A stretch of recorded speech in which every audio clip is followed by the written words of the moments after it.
Bonjour, j'espère que vous allez bien. Alors aujourd'hui, nous allons parler des tissus barrières. Donc les tissus qui forment la couche inférieure de la serviette, celle qui va être en contact avec les sous-vêtements. Je l'appelle tissu barrière parce qu'il faut que ce tissu empêche les fluides de traverser entre l'absorbant et nos vêtements. Alors il y en a plusieurs, je vous présente les plus couramment utilisés. Le tout premier, le plus courant en France en tout cas, c'est le PUL. Alors voilà, là c'est du PUL imprimé, hein, donc souvent on le trouve blanc. Là il a des petits dessins. Ça c'est une serviette que j'avais achetée, la taille ne me convenait pas du tout et je l'ai refaite voilà, à ma façon. Donc ce n'est pas sa forme d'origine, ce n'est pas un PUL que j'ai trouvé imprimé comme ça.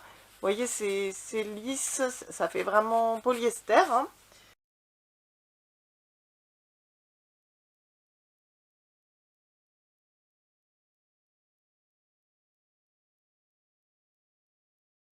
Euh, donc le PUL. Le PUL est imperméable. C'est un tissu qui a été créé à l'origine, dans sa version blanche, pour les hôpitaux. Ils avaient besoin d'un tissu qui soit imperméable, qui retienne les fluides, mais tout en laissant la peau respirer. Et ça a été conçu pour les hôpitaux. Ensuite, ça a été repris par les fabricants de couches lavables, puis c'est arrivé jusqu'aux serviettes lavables, hein. Et c'est l'avantage du PUL, c'est vraiment de laisser respirer la peau tout en étant imperméable. Pour les personnes comme moi qui ont un problème de glissement avec le PUL, la serviette, quelle que soit sa longueur, arrive à glisser, hein, sur le sous-vêtement, de l'avant vers l'arrière, mais aussi vers le côté. Et là, c'est beaucoup moins intéressant. Quand on se retrouve avec la serviette à l'envers, hein, sous la culotte, c'est pas terrible. Euh, oh, je suis désolée pour le bruit des oiseaux, ils sont absolument insupportables aujourd'hui. Dans ces cas-là, on recouvre le PUL d'un autre tissu, alors n'importe quel tissu. Donc voilà, là c'est un dos, bon là je me suis fait mon petit patchwork, hein. C'est du coton là. Là c'est un dos de serviette recouvert de PUL.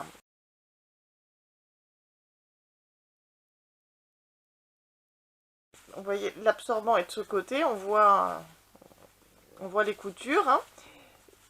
Et de ce côté, pas de couture d'absorbant, c'est le dos, recouvert de coton. Et pour moi, ça suffit à arrêter de glisser. Après, on recouvre du tissu de son choix, hein. L'arrière de la serviette, c'est pas en contact avec la peau, on met vraiment ce qu'on veut. L'important, c'est que ça évite de glisser. Donc, ça, c'est le PUL. PUL qui veut dire polyuréthane laminé. C'est un peu barbare comme nom, c'est vrai que PUL, c'est plus simple. Sinon, un des plus utilisés, c'est vraiment le polaire. Alors là, c'est un polaire que j'ai acheté. J'ai acheté très peu de serviettes toutes faites, hein. Donc là, je vais vous en présenter deux parce que ça se trouve comme ça, parce que j'ai pas tous les tissus forcément sous la main. Le PUL, j'en utilise très peu de visible. Je le cache, moi, sous d'autres tissus. Donc, j'en avais pas fait par moi à vous montrer, mis à part celle que j'ai refaite. Ça, c'est moi qui l'ai fait. Donc là, c'est de polaire. Alors, vous voyez, je vais vous mettre une petite photo à chaque fois, en gros plan, hein, pour que vous voyez bien la texture du tissu.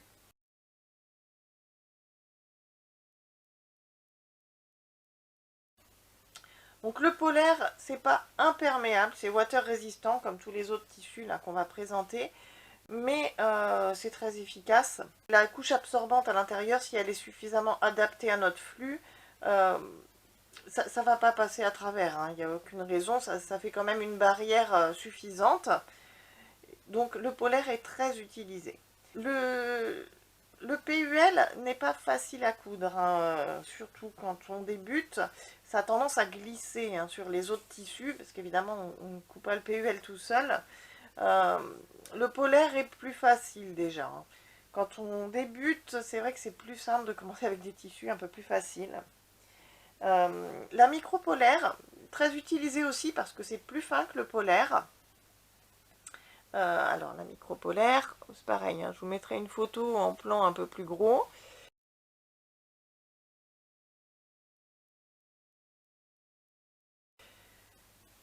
Donc la micro-polaire très utilisée parce que c'est plus fin, et quand on a des serviettes très absorbantes, c'est vrai que ça diminue un peu l'épaisseur. Là c'est une serviette de nuit qui est très épaisse, hein. C'est une serviette même prévue pour les hémorragies, quelques petites astuces pour la rendre encore plus absorbante. Et c'est vrai que ça peut être assez épais, bon ça reste tout à fait convenable, hein. Ça fait à peine 5 mm d'épaisseur, hein, je dirais, au niveau de l'absorbant, à peine. Donc c'est pas énorme, mais ça aurait été un peu plus épais avec du polaire.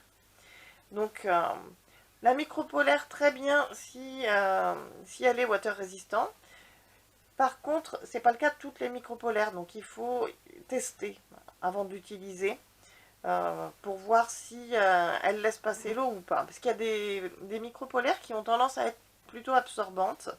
Donc là, mouillez vos doigts, laissez tomber quelques gouttes sur la micro-polaire, frottez un petit peu pour voir si ça reste en surface ou si c'est passé à travers. Si vous sentez que c'est passé à travers, ne l'utilisez pas comme tissu barrière, il vaut mieux pas. Si vous sentez en revanche que tout est resté en surface, que rien n'est passé de l'autre côté, là vous pouvez l'utiliser. Il faut savoir que les fluides menstruels sont quand même moins liquides que l'eau. Donc ils ne vont pas passer aussi facilement, ils ne vont pas traverser les tissus aussi facilement que le ferait de l'eau ou de l'urine. Si vous les utilisez pour les fuites urinaires, la micropolaire, à moins d'avoir un absorbant au-delà de vos besoins, c'est pas forcément ce qu'il y aura de plus conseillé. La polaire marche, hein, pour les fuites urinaires. Le PUL est le plus recommandé parce que c'est vraiment imperméable. Après, voilà, c'est à adapter aussi en fonction de l'intensité des fuites. Le polaire le plus efficace qui existe, c'est le WinPro. Donc là encore, c'est une serviette que j'ai achetée. C'est une serviette de la marque Yurtcraft. Celle-ci, je ne l'ai pas modifiée, donc je la cite. La précédente, j'ai complètement refaite, donc ça vaut même pas le coup de la citer. Alors, voilà le WinPro.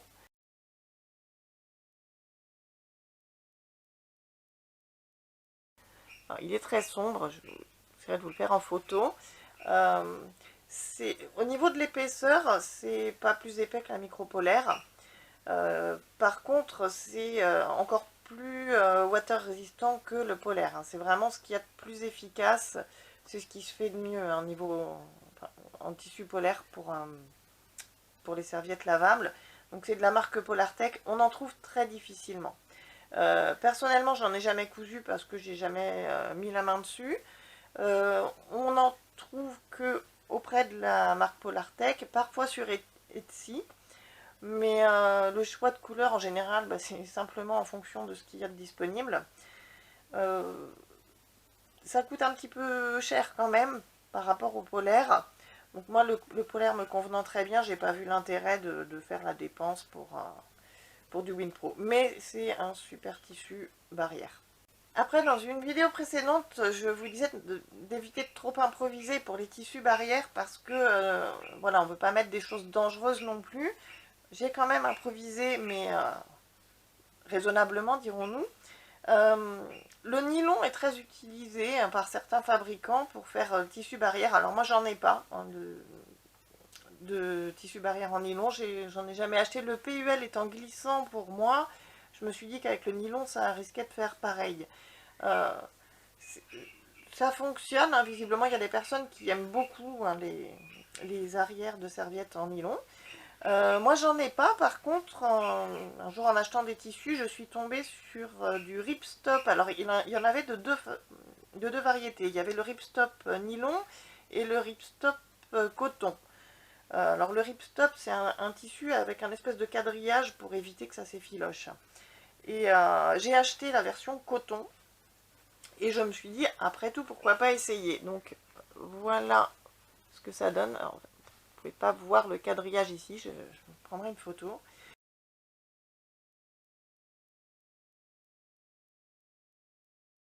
Je l'ai utilisé, ne sachant pas si ça allait ça allait faire barrière ou pas. Et oui, ça marche.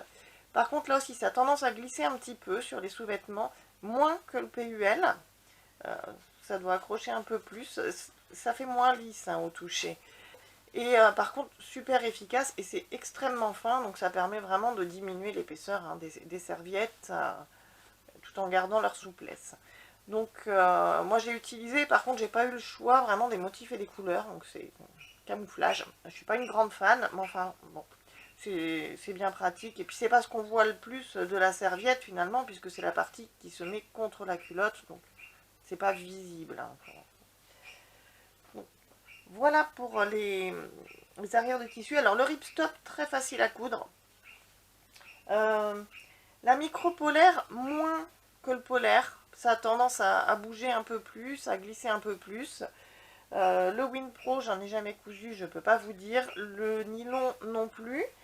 Et le PUL, le PUL c'est pas super simple. Donc si vous débutez, le plus simple, c'est le polaire. En allant lentement hein, pour s'assurer de bien coudre où on veut, comme on veut, et en mettant suffisamment de petites épingles pour être sûr que les tissus ne bougent pas. Si vous utilisez du PUL, les épingles ne sont pas conseillées. Il existe des petites pinces. Après, moi j'en ai mis parfois.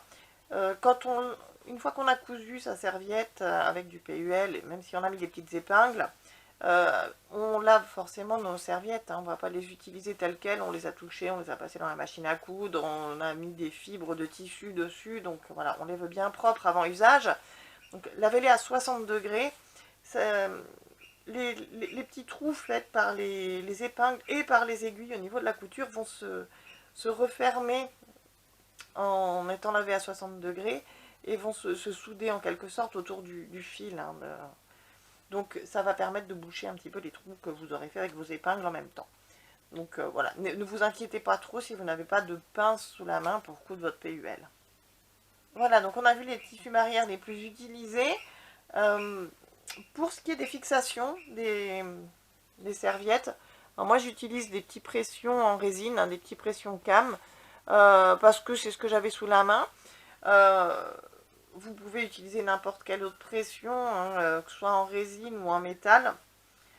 Si vous utilisez du vanish pour nettoyer vos serviettes, pour détacher vos serviettes, attention avec le métal, parce qu'apparemment ça réagit avec le métal, ce produit.